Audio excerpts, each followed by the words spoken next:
but I'd also love to play like Sebastian in Fresh. I'd like to eat some ass. And then I... Don't we all, girl?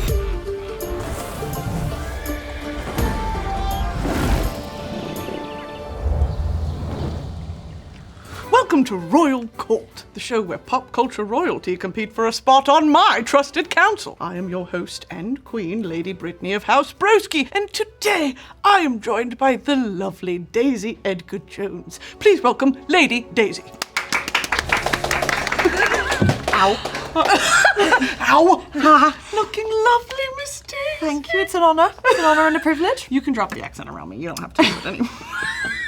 You don't have to do that here. Okay. Thank you so much for coming. Thank you for having me, I'm thrilled. And you've opted for a hat, which I am so thankful for. I did, it was hard to choose between all the attire, but I thought the hat was too good to refuse, yeah. Yes. Are you ready for the trials set forth before you? I don't know if I am. But yes, I feel now's the time. I do feel ready. Without further ado, let the trials begin. Oh! Bloody hell. That's really intense.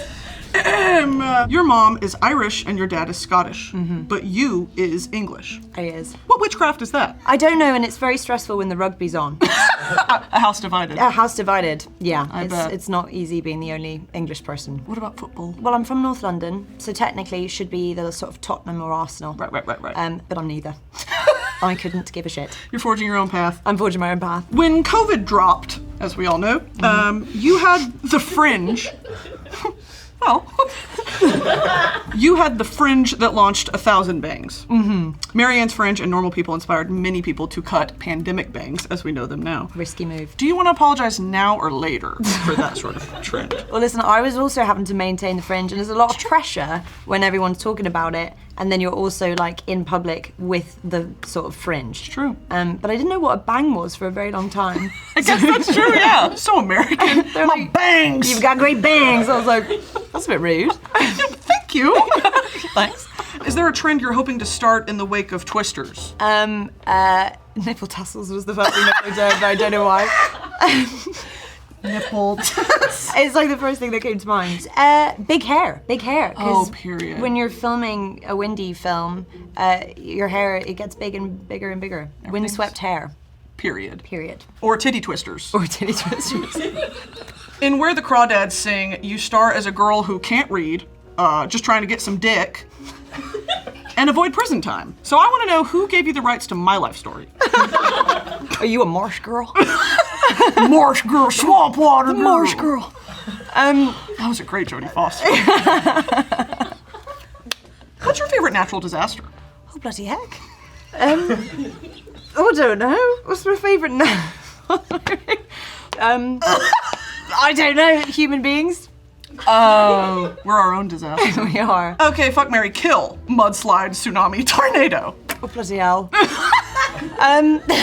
I don't know how you do any of those. Well, I wouldn't fuck a tornado. No. No. Doesn't make sense. What was it? Tornado, landslide? Mudslide, tsunami. Tsunami. I would marry a mudslide. Because of the alliteration. Yes. I would fuck a tsunami. Your publicist, like. Twisters, Where the Crawdads Sing, Fresh. Are you ever gonna play a character in a show that just stays indoors and has fun? Bloody hell, I know. I mean, I really think for my nervous system, I actually need to do a light comedy. Everyone's miserable. I'm always miserable. But this was at least like miserable and windy. You had a nice breeze. I had a nice breeze. In Fresh, of course, Sebastian Stan cuts your ass right off your body. Yeah, classic. Classic. It Sebastian. happens to the best of us. If you hadn't gotten away, of course, what meal would you have wanted to be turned into? Like a Burger King Whopper? Or... I don't know if there was enough ass for that, but thank you. I don't know. It would be a tiny chicken tender. Just enough for a nugget. Just enough for a tiny nugget. If you were a crawdad, what would you sing? Don't blame it on the boogie. Ooh, that's great. Is that your karaoke song as well? No, my karaoke song is Dreams by Fleetwood Mac. Oh, wow. Yeah, and I won a cheese grater once singing it. Okay. Is there any more story to that? Or? No. I mean, everyone won a prize for taking part, so it really didn't mean much, but it was a cheese grater in the shape of a hedgehog. That is really special. It was, because the spiky bits grated the cheese. Wait, that's actually adorable. It was great. I still have it. You own DJ equipment. I do. Your initials are pretty much DJ. They are. So one could say you're continuing on the long lineage of British female DJs a la Charlie XCX. I mean, Yes, which we will talk about in a second, of course. Happy Brat Summer to everyone. happy Brat Summer. Have you given any thought to what your DJ name would be? Well, my initials are DJ EJ, so it was written in the stars. It would be DJ EJ. History writes itself. You are famously a renowned sweetie pie. Oh. Chill, down-to-earth girl next door. I want to know what pisses you off. Ooh. Bloody hell, great question. Get you riled up. What gets me riled up? Do you know what? Being patronised. I think because I'm sort of like, hello. Right. Sometimes like when people are like, when they patronise me, it gets me really, but then instead of being like annoyed, I get really like, really nice. Very good, thank you. You double down. I really double down. Oh my God, thanks. We'll work on that. We're gonna do a fight club after this. We'll teach you how to punch. What takes up the most real estate in your brain right now? Instagram. You love it. I hate it. Oh. I always post something and think like, I've probably tagged some like crazy right-wing, I don't know, supremacist. Like, do you know what I mean? I'm always like, I've done something. I just get so stressed about getting things wrong. Yeah. You look back at the tags and it's like, hashtag MAGA. Yeah, it's like, I've done it again. Do you know what I mean? Foiled again. Oh, fuck. Describe yourself in 3 words only, and please make them small so I can understand them. Okay. Silly goose. Period. And if it works, it works.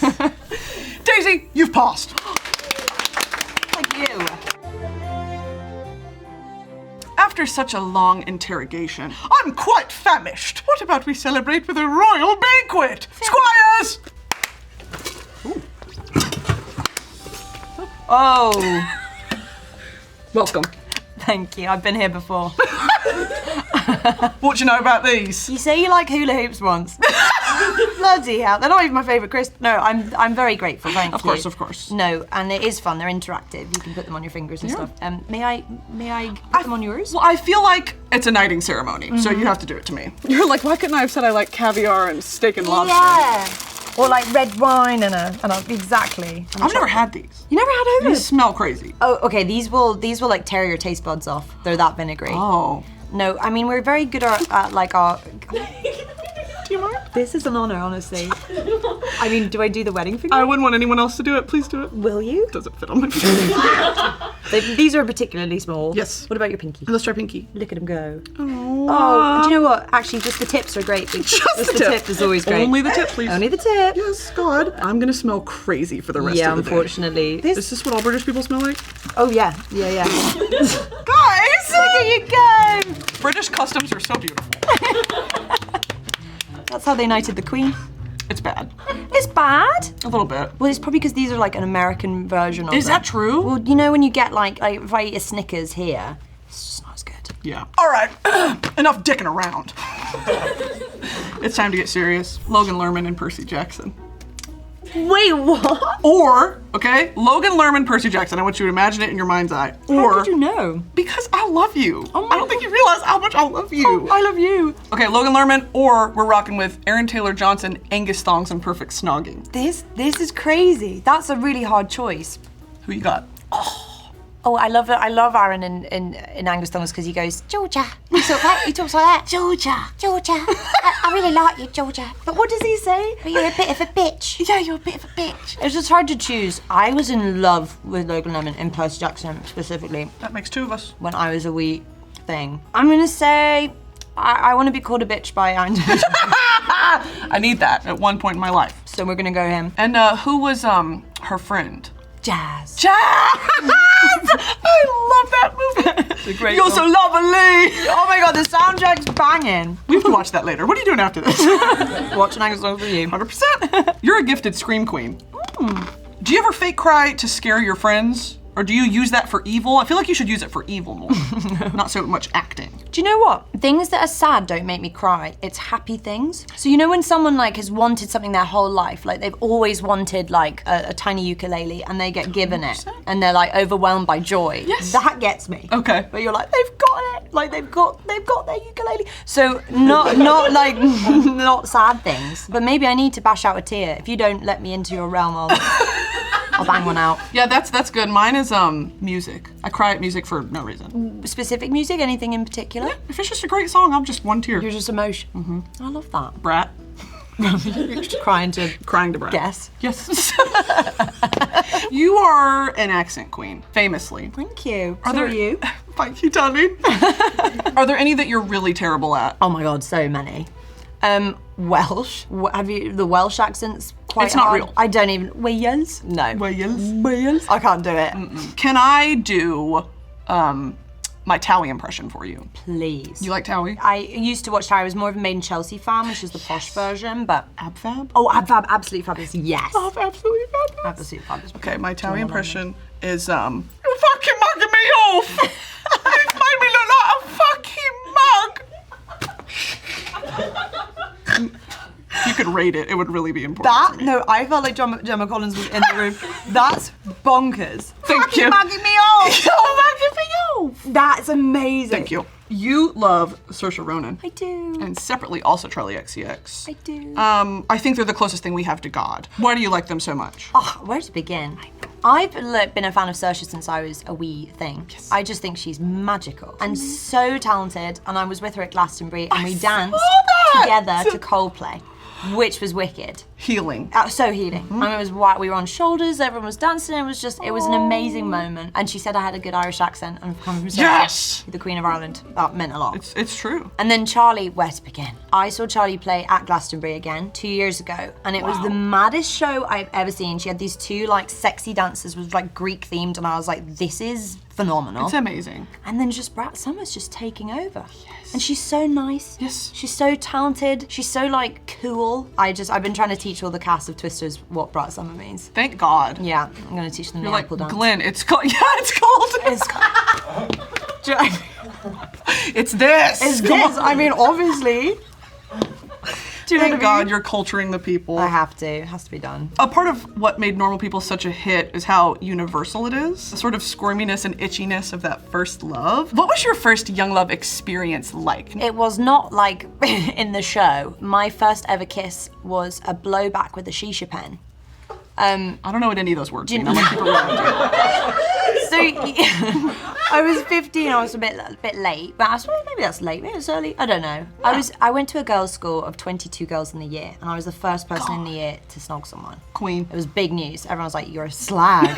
And I met this person and at this youth theatre camp. Naturally. And he was like, he bought me KFC, and I was like, wow, I'm in love. He had an apple flavoured shisha pen. It's like a vape pen. Okay. And he was like, do you want to do boilbacks? And I was like, okay. And then we snogged, sharing apple vapor. So it tasted like apple and KFC. Shakespeare can't even write that. Shakespeare can't write that. Mine was at the top of a Ferris wheel, and we both tasted like Dr. Pepper and cigarettes.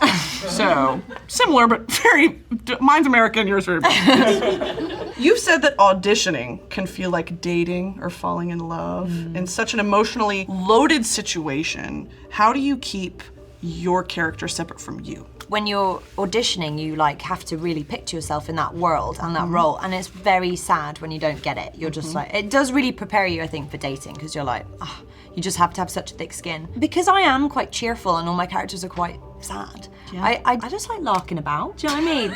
Like you'll do a scene and then you'll just be a bit silly, or like, I hate anyone who takes themselves too seriously. I find it very stressful. Yes. And then I overcompensate and go even more the wrong way. So yeah, I don't know. I just easily jump in and out. I don't know how people be method. Also, people are always only method for like sad or angry or mean people. I feel like no one's method for like just like a lovely person. That's a great idea, actually. Do you know what I mean? Like I'd happily be method if it meant just being like great crack all the time. But if I'm just have to be like mean and depressed, I'm not sure. Don't want to lock into that. No.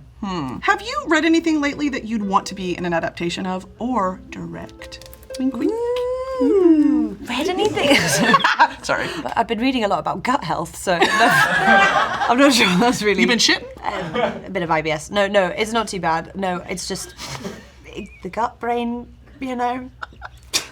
I don't, is the thing. You seem to know a lot about it, so I want to lock into that. You know Tim Spector? I'll fill you in later. Okay, great. Well, you passed. Lady Daisy, I require every member of my small council to create a family crest. In front of you here, I have a shield with 4 prompts that I need you to draw your answer to. Go nuts, and I'm gonna ask you some more heartfelt questions if you don't mind. I'm okay with that. May I move forward? Of course, scoot up. Do your thing. You have been the poster child for some really impactful coming of age stories. Has this given you clarity, or on the flip side of that coin, confusion about what that period of your life is supposed to be like versus how you portray it? That is a lovely question. Especially with the show like Normal People, I was playing a character who was in such a formative time in their life. I'm just not Anyway. Cigarette. It's funny you say that.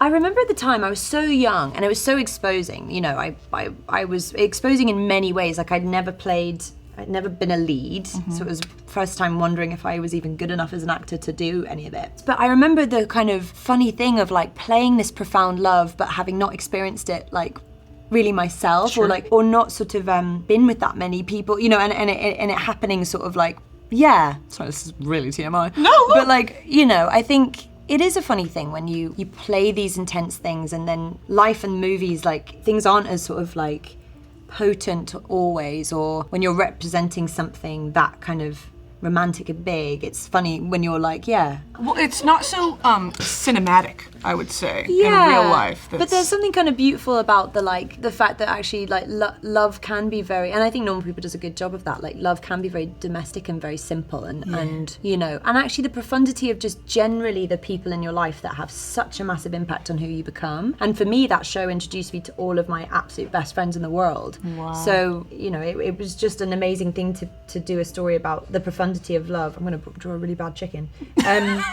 Your career saw a massive upswing in the thick of COVID, where you couldn't really do much press, talk to people in person like this, which I think there's such a magic to. Oh, so much better. It's so much better. How does it feel to have this career explosion during such a time of discomfort and uncertainty? It was honestly it was like being in a simulation. Like the whole thing was so wild because COVID was so mad. Like it was like, even now thinking back, like fever dream. Yeah, it's like, did that really happen? That we were like literally washing our groceries, not allowed to leave the house. You know, it was so bonkers. So then on top of that, to have been like conceptually told that your life is changing, and to sort of know, because, you know, on your one daily walk, you get papped and you're in the papers and you're like, why did I wear that outfit? That's awful. And that now is there forever. But then also going like, but I'm still just me in my bedroom. Yeah. And like, I don't know, I remember so many times like having these like I did Graham Norton on Zoom, and for me, like growing up watching Graham Norton, I was like, imagine I got to go on that chair. Like that was what, and then I did it on Zoom. But then like I sort of shut my laptop off and I was like, did that even happen? Like, yeah, it was sort of wild. But I also think it did make me a little, like, we really had a big microscope on us at the time because things stayed in a news cycle for a lot longer because there was nothing else happening. Like,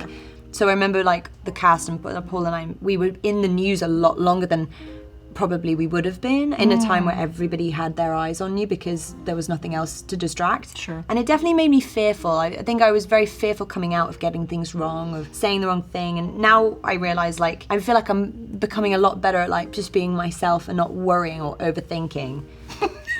The feather in the wind. Because this is the real me. She's finally coming out. Finally, I can show everybody. But you know, I feel like I'm like, I can be a silly goose. Love it. Where do you land on the book versus movie discourse? That often goes hand in hand with, like in a screen adaptation, you get a more nuanced view of supplementary characters that may not exist on the page. You know, like a character's reactions and things like that, where in a book you don't really get that. I just want your take on... Oh, that's a great question, and I've done a couple now. It's so interesting. It's so about whether a filmmaker, like their sensibility aligns with the writer of the book. Like Lenny, for example, as a filmmaker, he has this like remarkable ability to capture an inner life. And like Normal People, it's so non-dialogue-y. Like they sort of mutter at each other really throughout. But like they just kind of go like in an Irish accent. I love reading, and I love the fact that you get to have ownership of your version of the characters. And so it is hard when you adapt something because, you know, you're never going to please everyone. But I suppose all you can really do is try and really capture the feeling you had when you read that book, or the tone. And yeah, I think it's just that of really trying trying to capture that feeling. Yeah, I mean, a film adaptation, it's always interesting to see, oh, that's great. And there are some impressive ones like Hunger Games, Harry Potter, where it's like, you nailed it. That is absolutely correct. Massively. But then sometimes, yeah, it's like, well, I'm disappointed because that isn't how I, I also, with Harry Potter, loved it, but I thought Ginny was called Guinea the whole way through reading it. And I honestly was sick to my stomach. Fell to my knees. And Hermione. Hermione. Ginny and Hermione, when they were like Hermione and Ginny, I was like, No. Say it ain't so. Say it ain't so. I was so sad. These two were just aggressively Italian characters. Ginny and Hermione. Ginny, Hermione. Is there any question you wish more interviewers asked you? Aww. What do you want to yap about? I'm here for you. Oh, that's a great. Well, you've asked actually so many brilliant ones. I suppose like, what's your dream career is a cool one. Could you get your dream role, but like, what's your like dream career? Like, what would you know? I would love to be somebody who is like so different every time. I want to play something like Gladiator, like bowling. Like, I want to, do the like, oh, you're not entertained. Like, I would like a bit of that. I want that character that you know, wears this outfit and is just like, oh, I don't know if this is as cool as Gladiator. It is. You know, it is.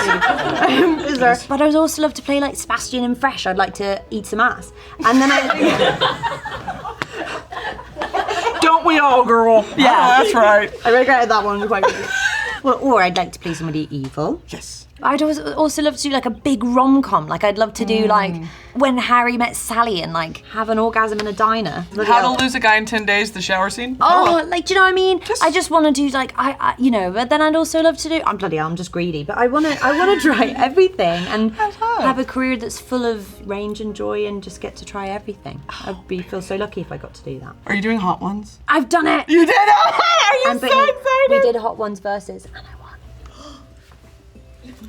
Congrats. And I'm really into spicy food now. Wow. It changed my taste buds. Are you kidding? It's wild. It fried your brain. And your hole. You can tell. And my hole. Yeah. Well, that's the gut health. Oh, so that's what sparked the gut health. That's what sparked the gut health. Okay. Wait, was it Misery? Or are you like... I bloody loved it. Period. Genuinely. I also just love beating Glenn. Oh, and that is so important. You know, he was a great sport, but I mean, his asshole. Who knows? Prayers and thoughts and sorrow. Those for Glenn's asshole. Yes, guys, please comment below. Are you ready to present us your shield, Daisy? I am. We have my favorite animal is a chicken. I love them. Yes. I love their tiny thin legs. Chicken Run? Chicken Run, great fun. I sort of look like the chicken from Chicken Run sometimes as well with I had my hair scraped back. This is a wisteria. Love. They grow all over the houses around East London, and I just love a wisteria. I want a big house with a reasonably sized house with wisteria all over the front. Am I asking for too much? Am I asking for too much? I mean, the foundations will be fucked, but that'll be good. This is Alexandra Palace, the famous site of the first ever BBC broadcast, and David Tennant climbed that tower. I should have drawn him on there. But I remember everyone in my school was so excited because famous David Tennant climbed that tower. Now, was there a reason he climbed it, or? Well, it was an episode of Doctor Who. Oh, that's right. About a bit, yeah. He wasn't just. No, he was just hanging out up there. He just went mental and climbed up the tower. Maybe that's what happened to me. A couple more years in this industry, I'll be up there. I'll be there to get you down. He's still up there. It was hard to pick my favorite thing. Yeah. Normal people probably is, but it was too hard to think of something to draw. So I've drawn a cherry for fresh. Oh, that is gorgeous. Everyone applause. Thank you. Well, my dear and noble guest, it is my honor and privilege to induct you into the Broski Nation Royal Court. We shall celebrate with a knighting. Okay. I knight thee, Daisy, DJ Music Smith of the realm. Forever shall you be immortalized. Shing, shing. Almost 30. And we have a parting gift for you, Squire! Oh my gosh, look at that. Wow. I'll be having me cappuccino from that tonight. Me cappy. This is lovely. Thank you You're very so much. welcome. Daisy, is there anything you'd like to tell my realm about? Oh, I would. Do I have to do it in this accent? It's your real accent. It's my real accent. I would, yes. Please come and see Twisters. It's a fantastic film about twisters and tornadoes and wind. So if you have wind, you'll relate. Or gas. Or gas, yes. No, please come. It's fantastic. It's really great. Daisy, thank you so much for joining us today. Applause, everyone. Thank you very much. Now, guards, take her away, please. Goodbye. Bye-bye. Thank you. Oh, bloody hell, I've locked myself in. Bye, Daisy. Well, Broski Nation, that's it for me. Make sure to toll that fucking church notification bell, leave a witty inscription in the comments below, and smash that subscribe button. Until next time, this has been Royal Court.